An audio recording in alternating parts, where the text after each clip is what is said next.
Hello Year 12, how are you? I hope you're looking after yourself, not getting too distracted by the nice weather, getting some work done, some past paper questions, keeping on top of your knowledge. Alright, so we're moving on to the next bit. Thank you for your engagement with the work on, what did you do last week? Oh, IV curves, yeah. The work on IV curves. Stuff that I've seen is good. I worry about some of people not engaging. You need to be in contact with me. And soon we'll probably have a Teams meeting once that's set up. But, right, so we're going to move on to this thing now. We're going to call this title of a lesson, if it were, Resistivity. Now, I haven't got a PowerPoint for this one, so I'm going to try and do it virtually live, I suppose, in my kitchen. Right, so resistivity. Here is the kind of spec, as I've said. You should download it, really. Resistivity, there's a formula. We'll come back to what that means in a minute. We've got to talk about temperature and resistance. Thermistors. Application of thermistors. We might get onto this a bit later on. Superconductivity. Applications of superconductivity. But let's start with resistance. Right, so I'm going to take that away. What causes resistance then? Right, so what causes resistance? So we know resistance is a property of something that will slow down current. What is current? Well, in GCSE you should have learned about this classic situation where we've got a metal and we've got positive ions, and around the positive ions we have a sea of delocalized electrons.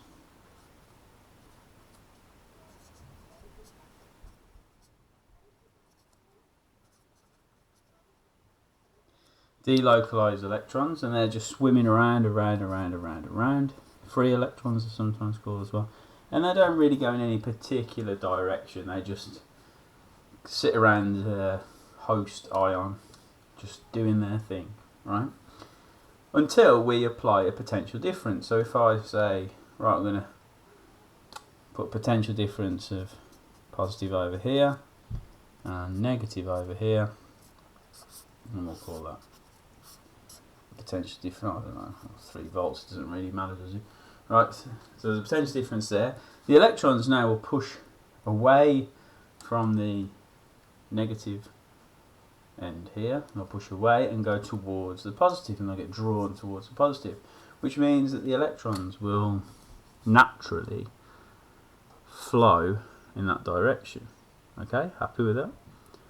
And these electrons will go this and this one, and of course they don't like being next to each other, so this one will bump this one forward and this one will bump this one forward, and then they generally have this electron flow, which we call current. Alright, so that's current, that's linking PD and current. But we have a problem, because not only are the ions, positive ions, there, they also have temperature. And if you remember from GCSE study, even solids are part of the kinetic model. They vibrate in their fixed positions. So these positive ions are vibrating in their fixed position up and down.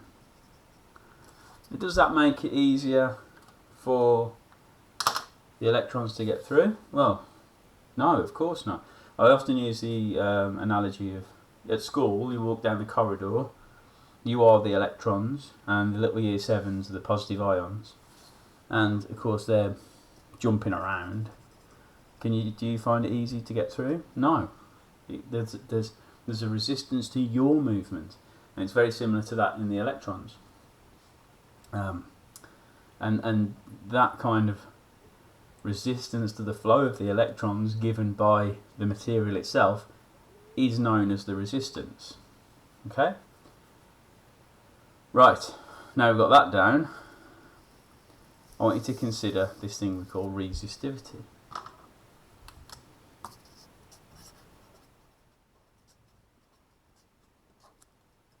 Resistivity. Now, resistivity is a property of the material with all the variables taken away. So let's have a little thought concept here. I've got one metal that's very thin and one metal that's quite large. Right? Now, the electrons still have to get through.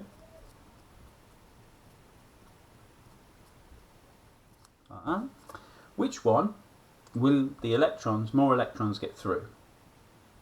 Well, obviously this one. More electrons, if we've got an ammeter here, and an ammeter here, more electrons are going to get through here, so I will be greater here and less here. Because more electrons are going to get through. Now the material is the same, let's say they're both copper, right? But which one has the more resistance? Well, the thin one has more resistance, but it's still copper, right? Still copper. So that doesn't tell me anything about copper. Second thing is this: I've got the same thickness this time, but I've got really thin one and a really short one. Ahmed, thank you. Right. Okay, so here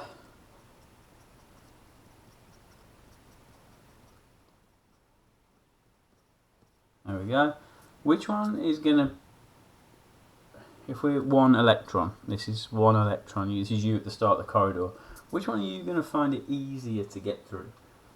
Well, this one here, because you've only got to go that distance there. Up here, we've got to go this distance here, which means we've got to go through more positive ions, so therefore the resistance here is greater and the resistance here is less, right?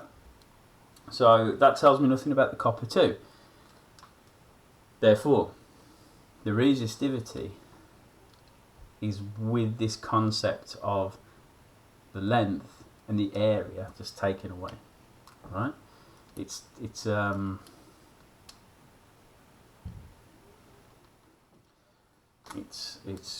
just takes it out, right? So here we go.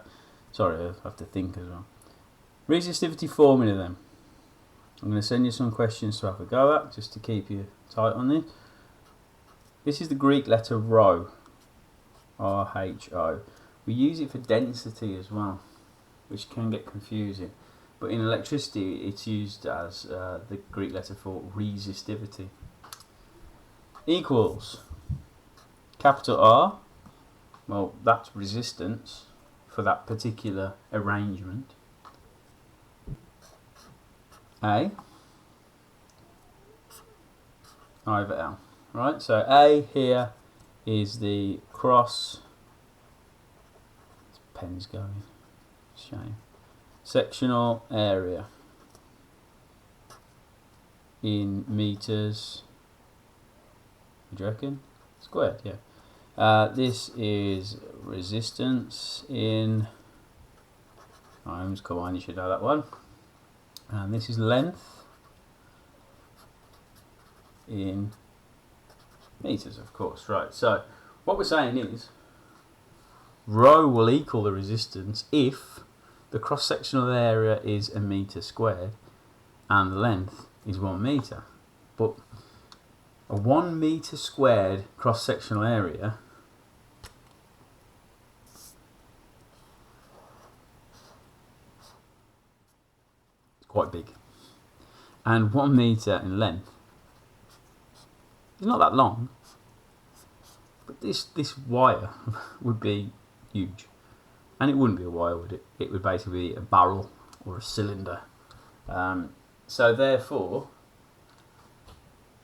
we have to use a resistivity to tell us about the material. And one of the required practicals that you were going to have to do when we get back into the normal things is determining the resistivity by finding out the cross-sectional area using a micrometer and calculating the resistivity of the material by finding out the resistance, measuring the length, measuring the cross-sectional area, and then you get right. Right, so that's resistivity.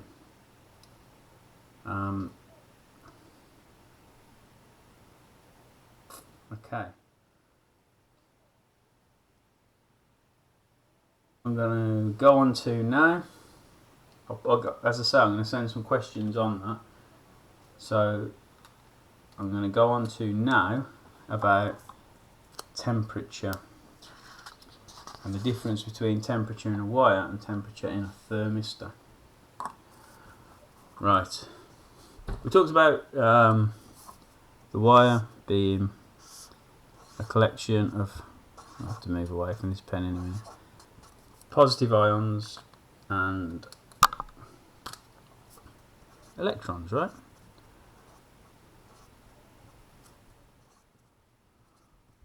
Okay, we apply a PD and the electrons push like that.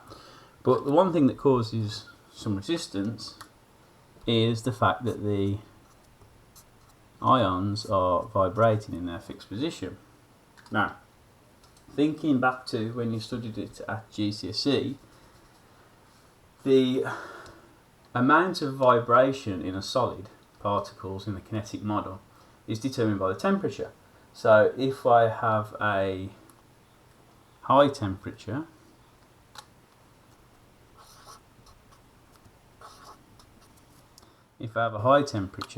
I'm going to see more movement than if I had a low temperature, less movement. Now, if you're going down this corridor, there's this electron, and these ions have more movement. Will you find that it is easier to get through or harder to get through? Well, we should know, it makes sense, that if this is going backwards and forwards really fast, this electron here is going to find it difficult to get past it. I mean, it will, but it'll just find it difficult. So high temp in a wire, this is, high temp equals high resistance. And the inverse of that is true too. Low temp equals low resistance, right? Is it linear? Ooh. Perhaps someone could tell me that through a bit of research. I don't know if it'd be linear forever. It would certainly be linear up to a point, I'd say. So high temp, high resistance. So let's say this here is 20 degrees C. I'm going to have to go away and look that up. Is it a linear relationship? Or does it just get to the point where the resistance will level off? Then I suppose it will start to melt, which is another problem in itself. Anyway, I digress.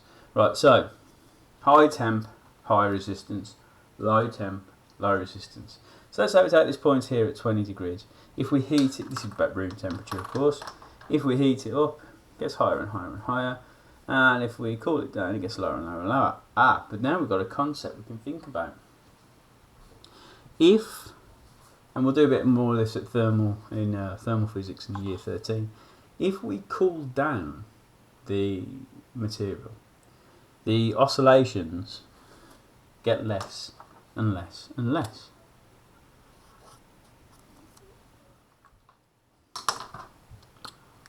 The oscillations get less and less and less and less. Ultimately arriving at a concept where if we have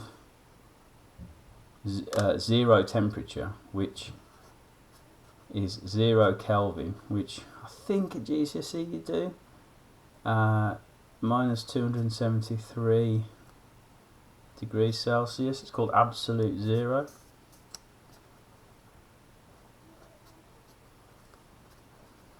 We'll learn much more about this next year. But absolute zero is minus 273, 0 Kelvin.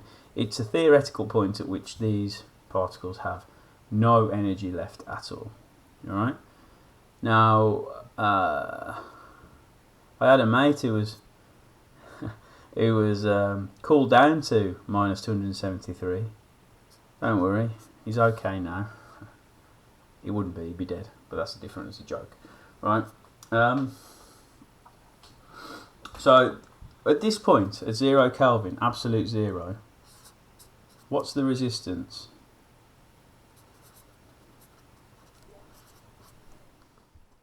Well, theoretically, the electrons now have no resistance due to the ion movement. So at 0 K, we have zero resistance. Now this is like the holy grail of electricity. Problem being is that we can't chill it down. But if we could, if we can have what's known as superconductivity. Really important term, superconductivity. I think it's one word, I don't know why I've done it with a capital C. Forgive me, of course.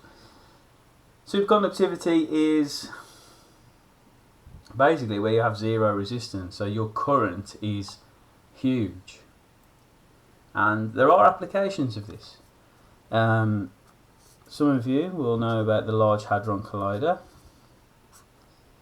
And what happens is a proton, positively charged, is moved around a large circle by using ridiculous magnets, like electromagnets. Now, for ridiculous electromagnets, you need ridiculous current. Now, the problem with current is that with current, you get an increase in temperature, because high current means that these electrons will keep bashing into the ions, therefore transferring more energy, which compounds the fact, which adds to resistance, and it all starts on a spiral. But if we can use superconductors, then all that goes away, so that you can have massive amounts of current, which can generate huge magnetic fields. And basically doing that will make your proton can go very fast around the LHC. But the problem is to chill something down to minus 273, and it doesn't necessarily have to be that, it can be slightly above, but with anything above that you will get some resistance. You know, this is a theoretical concept, but it costs a lot of money to get things that cold.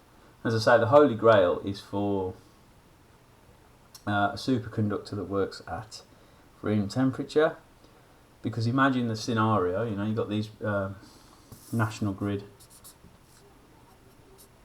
you know,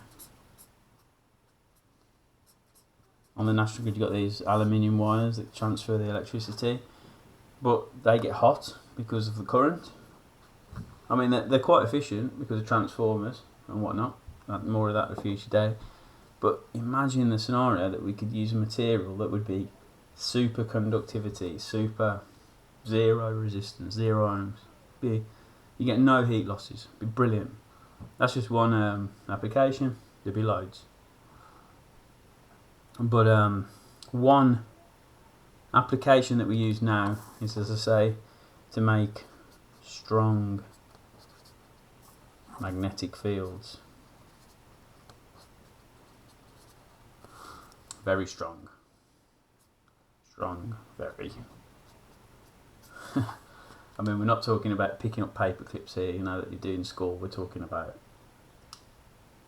God knows how many Tesla. You can research it. How many Tesla are the LHC super electromagnets? And they'd be kept in like fridges and stuff. Freezers. Super freezers. Okay, right, so that's what have we done so far? We've done resistivity, tick. Description of the qualitative effect of temperature, qualitative, which doesn't need numbers, of temperature on metal conductors. I've done thermistors, you'll do that next. Tick. Superconductivity is a property of certain materials which have zero resistivity, and below a critical temperature depends on the material. Yeah, as I say, there's a lot of research that goes into finding better materials, and as I say, if you can invent one that works at room temperature, you're going to be rich, so rich, if you patent it, don't give it away for free. Applications of superconductors to include the production of strong magnetic fields, so on and so forth. And here's the required practical on resistivity that we'll do when we return back to normality. So, thermistors. NTC, negative temperature coefficient. I'm going to pause a second, I'm going to need some more paper. And we're back, right. I've got a new black pen, hopefully this will work better.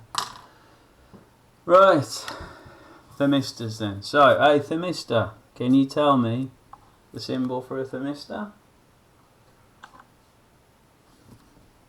It's a resistor, yes, well, good start. And then it has this ice hockey stick through it. Ice hockey is played on ice. Ice is cold. You need your thermal underwear. Thermistor. That's how I try to get people to remember it. Whether it works or not, I don't know. What is a thermistor then? Thermistor. A thermistor is a resistor that changes resistance dependent upon, what do you reckon? Tick tock, tick tock, tick tock. Temperature, of course. Right, so it changes its resistance levels dependent on temperature. Okay, right. We talked literally just about the relationship between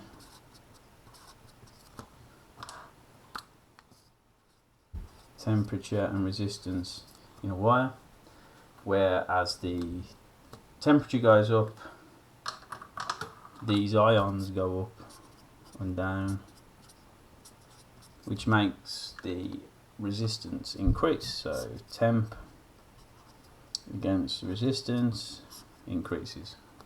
And I still don't know whether it's linear or not. I should have done that in that portion. Right. But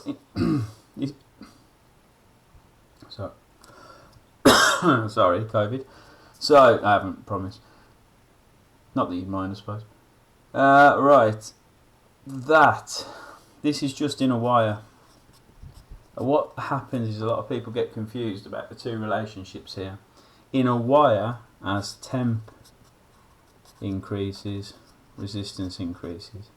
As temp decreases, resistance decreases also. Right? But in a thermistor, it's a different profile altogether. In a thermistor, as temp increases, the resistance decreases. As the temp decreases, the resistance increases, and what you have is this kind of a shape. It's a 1/x shape for the mathematicians amongst us. It's inversely proportional.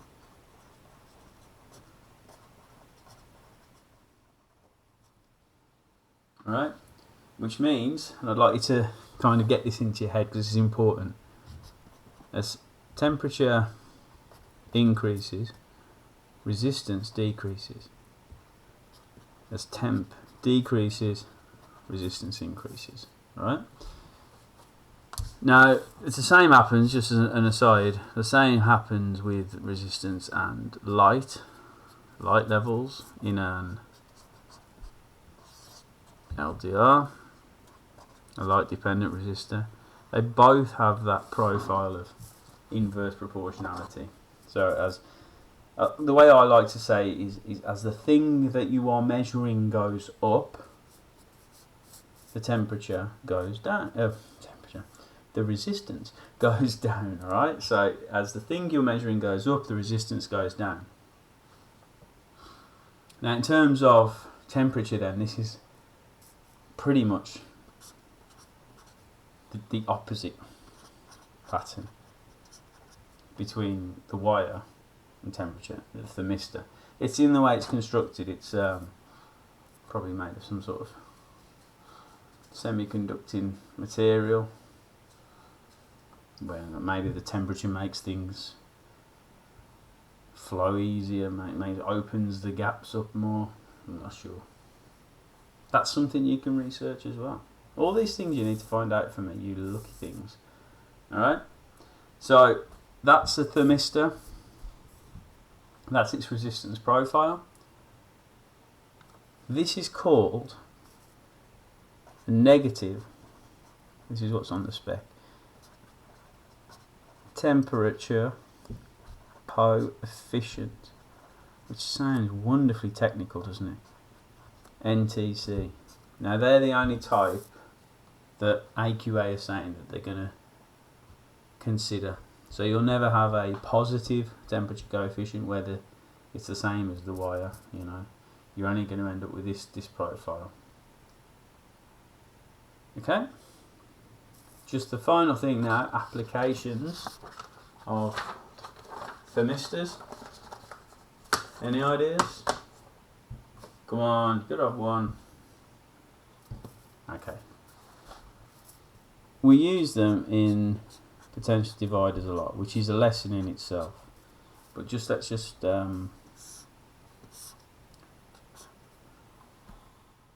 that's not right. Anyway, you get the idea. Right. Let's say I've got 6 volts, so this is like a circuit here. Now, from your series and parallel rules, which I think we're doing it, man. Have we? No, not yet. That's when it starts to get real fun. Right. From your series and parallel rules,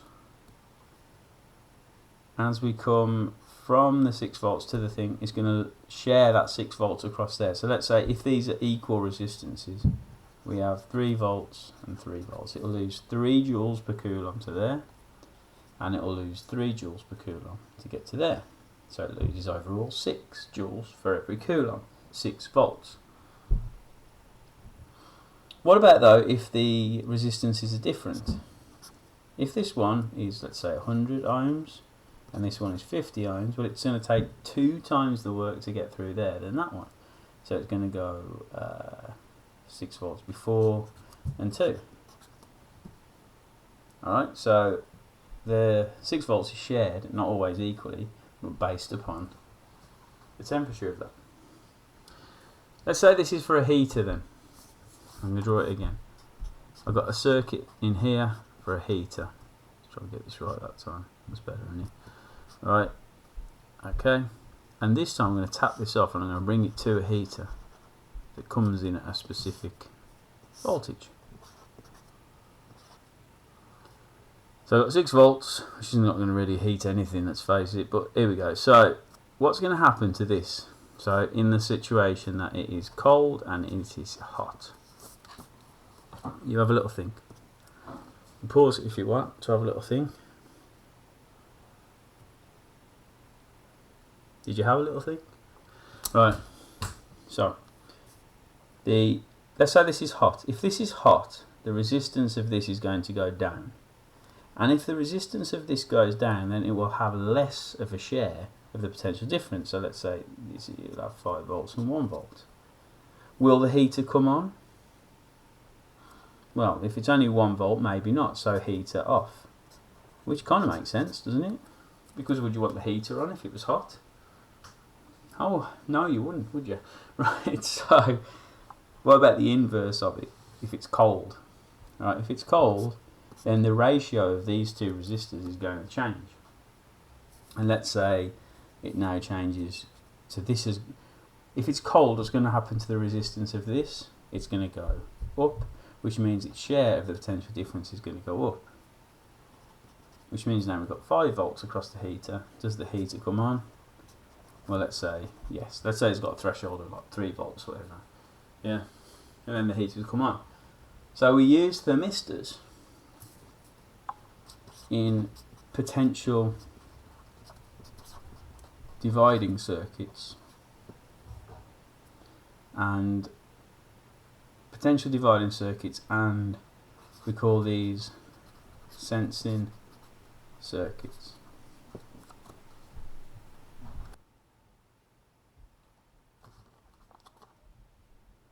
Okay, so let's return back to this. Applications of thermistors to include temperature sensors and resistance temperature graphs. we've kind of covered that now. So we've covered all these things in this video: resistivity, temperature in a wire, resistance, negative MTC thermistors, applications of such superconductivity, applications of superconductors, strong magnetic fields, critical field will not be tested. So, quick recap. Resistance is caused by the electrons struggling to get past the positive ions as current. Resistivity is where we take away the complications of the cross-sectional area of the wire, right, and the length of the wire, and we say, right, so, and there's questions that will be around this resistivity, that the resistance would be the same as the resistivity if it was 1 metre squared and 1 L, but we're not going to get that far with 1 metre. So there we go. Qualitative understanding: as temperature goes up, these ions start flipping around more, which makes it harder for the electrons to get through. So we have a higher temp, higher resistance, lower temp, lower resistance. If we go backwards, we can get to this concept of superconductivity, where we have 0 ohms resistance, which would be a fabulous thing, but we can get close to it. So what we use it for is for strong magnetic fields at the Large Hadron Collider in, well, it's kind of on the border of the Alps, isn't it? Geneva, is it? But anyway, right, so one day I want to go there. Thermistor, it's a resistor that changes resistance upon temperature. As the temperature goes up, the resistance goes up in a wire, but in a thermistor, as the temperature goes up, the resistance comes down. Same for an LDR, but we're not going to worry about that, although it might come up in a potential divider circuit, so worth remembering. And where do we use thermistors? Well, we use them in conjunction with a fixed resistor, so that the changes in resistance affect the changes in the output voltage. This could work for like a night light as well, you know. If we change that for an LDR, if it gets dark, the resistance goes up and the light comes on. We call these sensing circuits because they sense the world around us. Right. That's my first video I've ever done like this, so I hope it went well. Please be in touch. I've heard of 1 or 2 of you, but it's the 1 or 2 of you that I'd expect to hear from you, so let's please hear from everyone. Just to say hey, send me a meme, send me a GIF. Just say hey, yeah? Right. This is me. That's a big finger. Oh, I was going with a finger there. This is me oscillating, waving goodbye.